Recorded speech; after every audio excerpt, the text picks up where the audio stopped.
Welcome back to Cursed Mining, and today we talk about a young but at the same time also one of my favorite protocols, Hegic. When I say something like that, I guess I have to have a disclaimer as well. This video is not sponsored. There are no referral links with Hegic, just freaking good code, tons of possibilities, and of course also risks. We'll try to discuss all of it. We got 3 parts today, and you can find timestamps for them below as well. Hegic is a protocol for trading options on-chain on Ethereum. No registration, no KYC, you just connect your wallet. We'll start here, as I'd call that Hegic's main product for now. You can buy, call and put options for Ethereum and Wrap Bitcoin. If you never heard it, Wrap Bitcoin is no Bcash scam, just BitGo's ERC20 equivalent tied to Bitcoin's price. Put and call options mean that you get the right to buy or sell an asset at a specified price in a specified time frame before the contract expires. You can exercise it, you don't have to. If that sounds complicated, let me give you an example and keep it simple. Let's say 1 ETH is worth $500. A call option at the strike price of 500 allows you to buy ETH at $500 during the period of the contract. You can choose from 24 hours up to 28 days. If Ethereum now goes to $600 in that time frame, you still have the right to buy the specified amount for $500 each, meaning if you would exercise it at that point, you made $100 per ETH minus fees profit. If this goes the other way, you have a call option and Ethereum's price falls and the contract's time frame runs out, meaning it expires. You only lost the fee for setting up the contract itself, nothing more. So of course the same thing the other way around to also explain a put option. ETH $500, if the price goes down to an amount that the difference is bigger than the fee you paid, boom, you're in profit. Also again, if it would go higher than your strike price in a put option, you only lost the fee for setting it up.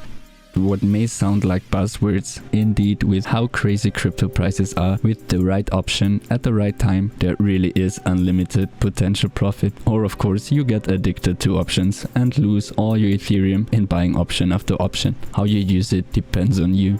I'll shortly tell you how I see and use it. I rather see it as a crypto insurance against price movements or exposure to something I don't have.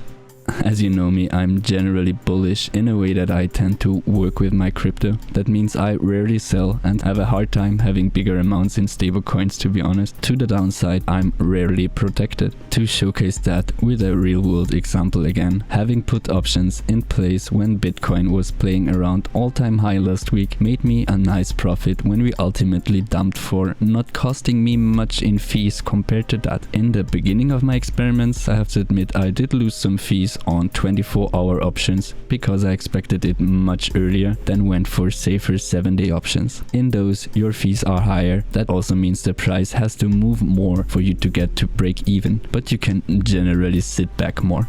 Okay, that was my very simple introduction to what options are, how they work on Hegic, and one example or opinion how I use them. I will link you far more resources on that below. Please don't just go crazy, read as much as you can. You also get rewards for just buying the options, even if it expires worthless, but more on that in part 3 when we talk about the tokenomics. Now let's go to the other side of the spectrum. Where did Ethereum and Wrap Bitcoin for these options come from? It's peer-to-pool, that means from people like you and me. As mentioned, these funds must come from somewhere and everyone can contribute. Before I continue, this is the riskier part, as indeed you can lose your funds here or rather incur losses. Option buyers buy the right to buy or sell a part of your funds if you are a liquidity provider, so-called option writer in that case. But you also earn on Hegic premiums for selling options in the first place. So no, I'm no options trader, but rather see it as a crypto insurance or exposure to price movements I usually don't have because my funds are generally moving. What I am though is a crypto nerd, but also a small liquidity provider. So I also deposited 2 ETH to the writer pool as well. For those you get write ETH, representing your share in the pool, and with those you can get your share of the pool back too. More on what you can further do with them in part 3 as well. What's to mention here though is that your funds will be locked for 14 days. For some people this is an eternity, especially in crypto. Be aware of that. Hegic is very transparent on the risks and you get disclaimers with everything you do. On a personal note, I have to mention that before Hegic, I did not really own wrapped Bitcoin, except if I especially needed it for something. Hegic changed that, so also in terms of BTC, when I made profit, I immediately put most of them into the pool again. You might say I'm playing myself, or I'm hedging in both directions, however you want to view it. On that note, indeed, you can see that with my 2 provided Ethereum, I am slightly in the negative, but there is another mechanic lying beneath all of this. You don't only have potential winnings and losses depending on the options, you also get rewarded the protocol's token, which brings us to the last part, the Hegic token and rewards. In itself, the whole system of offering decentralized options is already a genius product in my opinion. Users buy and sell and provide and lose and earn all together. Earnings are pooled and losses are pooled, but that's not all. Hegic works on, well, the Hegic token. Where to start? For once, it is not a governance token. Hegic lets you take part in Hegic's settlement fees. If you stake them in so-called staking lots, you will need 888,000 for that. With the protocol growing, which it is massively, I like that fee potential. And you will see that I'm talking a lot about fees and premiums and volumes here today, but please, again, resources are linked below. The numbers and growth are just impressive and speak for themselves. If you do the math, yes, 888,000 Hegic sounds like a lot of money, and it is, but hold on, I will mention possibilities for smaller Hegic holders like me to get rewarded as well in the end. As a Hegic owner, you can call yourself a Hegician, and your way up to a staking lot is shown in the Hegician's Citadel. I like that dashboard. One point of feedback here is that it would be awesome if it would also include the Hegic staked in the projects who built on Hegic, but I'm getting ahead of myself again. The token got distributed through an initial bonding curve offering. Honestly, explaining that would probably be longer than this whole video, but I can only say that if you're interested, read on it and prepare for a ride. So here I just want to say thanks Molly for introducing me to bonding curves and so sending me down a rabbit hole to learn something new. How can you earn Hegic for your staking lot? In part 1 we talked about buying options, and for that act itself you get rewarded in Hegic. It makes sense, no protocol without option buyers. When gas is low, I hopped back in there and started claiming from time to time. As you can see, I have been a rather active Hegic user, even though my contracts were smaller. Next up, the writers, liquidity providers from part 2 also earn Hegic for providing to the pool. These are called liquidity mining rewards. As we mentioned before, when you provide wrapped Bitcoin and ETH to the pool, you get write Bitcoin or write Ethereum to represent your share in the pool. You can stake those as well. They'll be locked and you'll earn R Hegic on them too. You might have seen that when talking about those rewards, there is a small R in front of the Hegic. This is because right now you cannot immediately redeem them.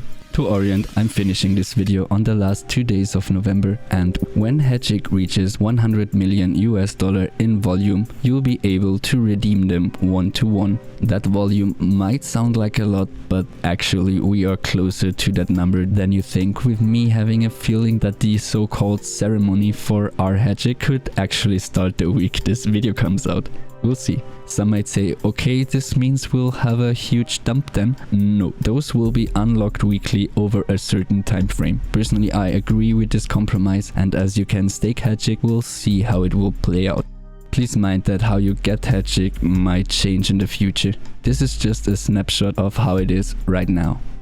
That was me trying to explain what Hegic is and what you can do with it, as simple as I could make it. Even though I'm just a small fish, I have to be honest, I went all in on Hegic in terms of what you can do with the protocol, exploring all the options, pun intended, there are, and honestly I wish I would have found it sooner.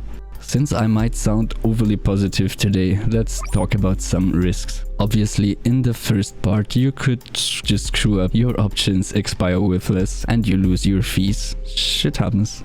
I think that risk is pretty clear when buying an options contract. What's important for part 1 for me is that for now Hegic has stayed stable and never went down, even not in the wildest price swings. We cannot say that from some of these centralized providers offering similar things. So I was glad I could basically stress this last week with our 19 to 16k drop. Yes, gas fees were high, but they were so everywhere. I could exercise my options. One time I've done so 1 or 2 minutes before it would expire, and by giving it a bit of extra gas, it went through nicely. I'd say those are the options: bias risk, something happening to the Hegic front end, or it not reacting correctly, which has not happened. As liquidity provider, you have different risks. You bear the risks of the pool as well. This means indeed you could end up with less of what you deposited. Also, do I know if these pools could get exploited or hacked? I don't. If something happens in that regard, and even if there wouldn't be much damage, it could be bad for Hegic, as trust or trustlessness in the protocol and code is what makes us nerds use it in the first place. So I call that potentially part of the risks of being a writer or liquidity provider. Lastly, for the Hegic token, it's inherently tied to the protocol. So again, if something happens, say on the front end, and people lose trust in Hegic and don't use it anymore, the tokenomics would break down too. Here it is to mention that Hegic did have an issue one time, and the affected users were paid out of the devs' own pockets. Kudos to that, and more reading below as well. In all of that, we have to say, some has been audited, some hasn't. So smart contract risk is always there, but I'd say that is the case as soon as you connect your wallet to any application. Regarding the code, another risk factor is that the bonding curve swap fees are currently still sent manually. There are plans to automate this, but still it has to be mentioned. Some people use this to argue against Hegic's decentralization, but again, as a user I can say it just freaking works. I've been following the project. If the creators wanted to simply make quick money, they could have easily already done so long ago. So to branch on the creator, we don't know if it's an avatar, actually one person, or a group of people. And frankly, for me this is none of my business either. I also choose not to show my face, and I am just doxing myself by showing you my tattoos when you see me building something. I don't mind crypto anons. I am of the opinion that we need them, otherwise there would be no crypto and nothing would get done. I can only say I have the biggest respect for the creator and the code. To quote molly&andre, pseudonymity does not make a person good or bad. Yes, I'm an emotional crypto person, that makes me feel dedication too, but I still find the arguments crying for automation valid. Not for trustlessness, but I don't know, it's a wild year and I care for the crazy developers out there, and we don't know what would happen to the protocol if something was to happen to them. That's my only argument there. Other than that, I like the foul-mouthed, honest approach to communication. It's refreshing and it gave me some good laughs on some dark days. A personal cheers for that. That was me trying to do my best to showcase Hegic. The relaunched V888 is freaking young, by the way. We are talking about October of this year. Even though it is young, the last point today is that there are already things built on top of it, like zlot.finance or Hegic staking. Let's not make that video explode, but it's a quick example of how amazing money Legos can be. Remember me mentioning you can only stake with 888,000 Hegic? Both mentioned platforms offer anyone to stake their Hegic, and zlots have their own tokenomics on top of that. Honestly, that is a story for another time, but I'm glad I can say that I have farmed it too. I think I gave you enough of a headache today. That's me being passionate about something and enjoying a protocol. Please let me know what you think below, and still tread carefully and read a lot before trying anything. I hope all of you are doing well out there. Subscribe for weekly tech and crypto content. Happy mining, and don't forget to hedge yourself. Bye!